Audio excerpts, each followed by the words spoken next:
আমার দেশে তাবলীগের দ্বারা ইসলাম ও মুসলমানের কি পরিমাণ ক্ষতি হয়েছে? সত্যটা বলেন। আপনি মানেন না মানেন, স্বীকার করেন, ক্ষতি হয় নাই? সবাই একমত? আচ্ছা, দুই, কওমি মাদ্রাসার দ্বারা আমার দেশের মুসলমানের ঈমান ও আমলের কি ক্ষতি হয়েছে? সত্য কথাটা বলেন। নাম্বার তিন, আমার দেশে হক পীর আসেনি? আছে। এই আহলে হক পীর মাশায়েখের দ্বারা আমার দেশের মুসলমান ইসলামের কোনো ক্ষতি হয়েছে? বলেন। তাবলীগের কথা শুনে মানুষ কি দাড়ি কেটে ফেলে? চরমনাই, উজানি, বাহাদুরপুর, নানুপুর আহলে হক যারা আছেন পীর মাশায়েখ, এদের বয়ানে মানুষ কি নামাজ পড়ার থেকে বেনামাজি হয়? কওমি মাদ্রাসার কারণে এদেশের সন্তানরা সব গাঞ্জাখোর হয়, সন্ত্রাসী হয়। তাহলে সবাই একমত?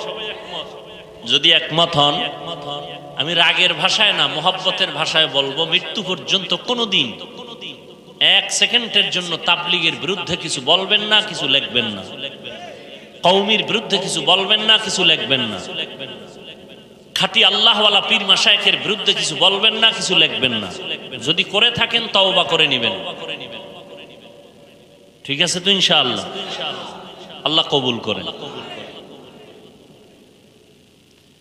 আপনি আর একটা জবাব দেন, এটা অন্য প্রসঙ্গ। কিয়ামতের আগ মুহূর্ত পর্যন্ত আমাদের নবীজি আমাদেরকে কালেমার দাওয়াত দিতে, ঈমানের, ইসলামের দাওয়াত দিতে আসবেন? আমাদের নবীজি কি বলেন না কেন? আচ্ছা, আবু বকর আসবেন, ওমর ফারুক, কোন সাহাবা, ইমাম আবু হানিফা, ইমাম বুখারী, ইমাম মুসলিম, ইমাম তিরমিজি, ইমাম মালিক কেউ আসবেন কিয়ামতের আগে? আচ্ছা, এবার আপনাকে প্রশ্ন, আমরা জান্নাতে যাব না? কথা বলেন। ইনশাআল্লাহ। জান্নাতের ঠিকানা আছে কোরআন হাদিসে। কোথায়? এই যুবকরা জবাব দাও, জান্নাতের ঠিকানা কোথায়? কপাল খারাপ, তুমি কোরআন শরীফের আরবি বুঝো না, হাদিসেরও আরবি পারো না। এখন তোমার জান্নাতে যাইতে হলে কোরআন হাদিস থেকে ঠিকানা নিতে হবে। তুমি এখন কোরআনও বুঝো না, কোরআনের ব্যাখ্যাও বুঝো না, হাদিসও বুঝো না, হাদিসের ব্যাখ্যাও বুঝো না। তোমার পথ কি? নবীও আসবে না, আবু বকরও আসবে না, সাহাবায়ে কেরাম আসবে না। এখন পথ কি তোমার?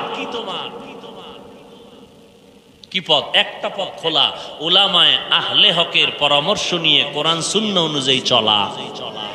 কথা ঠিক? কিন্তু তুমি চায়ের দোকানে বইয়া মোষে তেল লাগায়া বলো, আমি কোনো ওলিয়া উলিয়া মানি না, ব্যক্তি মানি না, মাযহাব মানি না, আমি কোরআন হাদিস মানি। তুমি কোরআনের আরবি বুঝো না, হাদিস বুঝো না।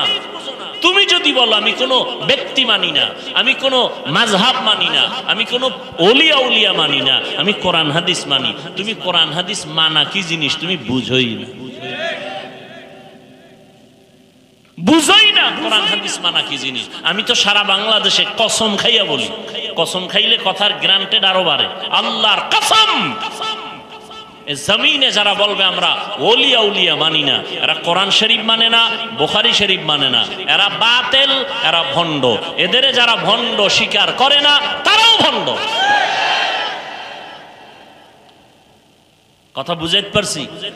যারা বলে ওলিয়া উলিয়া মানি না, এরা কোরআন শরীফও, কোন বুখারী শরীফও মানে না, এরা হক না বাতিল। এদের যারা বাতিল বলে না, তারাও বাতিল। আল্লাহ হেদায়েত দান করুন।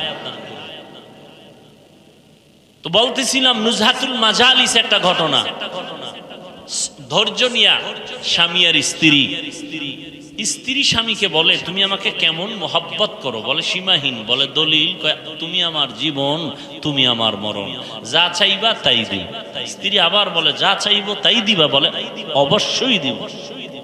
স্ত্রীও মোটামুটি দিনদারি, স্বামীকে একটু পরীক্ষাও করার নিয়ত, আসলে দিবা? তালাক দাও, তালাক। কি দাও? স্বামী বলে মরে গেল তালাক। বলে তুমি ওয়াদা করছো দিবা, দাও।